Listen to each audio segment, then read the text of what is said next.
প্রিয় দর্শক, আসসালামু আলাইকুম। হে মুসলমান জাতি, মৃত্যুকে ভয় করো, বেশি বেশি মৃত্যুকে স্মরণ করো। একদিন তোমার এই সুন্দর দেহটা পড়ে রবে অন্ধকার কবর ঘরে। সেই দিন পোকামাকড়ের খাবার হবে এই সুন্দর দেহটা। আপনার এই দেহটার চিহ্ন পর্যন্ত থাকবে না, মাটির সাথে মিশে যাবে। তাই এসো দিনের পথে, আল্লাহর পথে, কোরআন মোতাবেক এই জীবনটাকে পরিচালনা করো। এই দুনিয়াটা ক্ষণিকের দুনিয়া। এই দুনিয়াতে কেউ বেশি দিন বেঁচে থাকতে আসে নাই।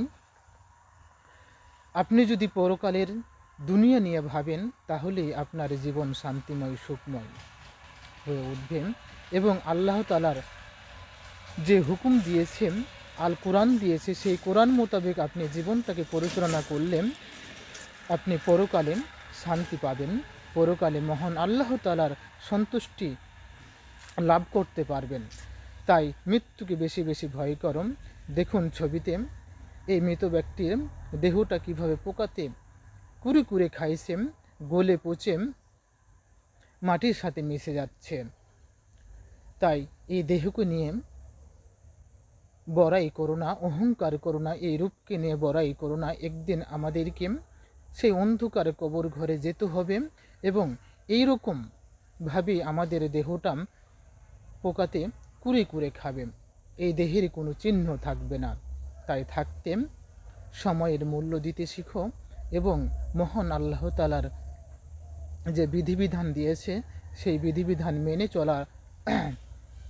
চলার পথেই অগ্রসর হও।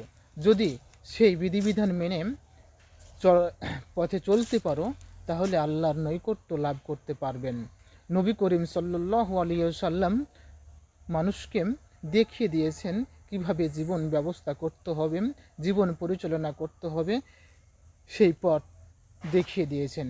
সেই নবীজির পথ দেখানো পথ ধরে চলো, আপনার জীবনটা সুন্দর হবে। তাহলে এসো কোরআনের পথে এবং হানাহানি ছেড়ে, হিংসা ছেড়ে, কাদা ছোড়াছুড়ি ছেড়ে এসো একসাথে আমরা হাতে হাত রেখে আল কোরআনের জীবন ব্যবস্থা এই বাংলাদেশে কায়েম করি এবং কোরআন মোতাবেক এই দেশটাকে পরিচালনা করার চেষ্টা করি। আমরা যদি একে অপরে মিলেমিশে এইভাবে কাজ করে যেতে পারি, একদিন এই বাংলাদেশে কোরআনের আইন জারি হবে ইনশাআল্লাহ। ভিডিওটি ভালো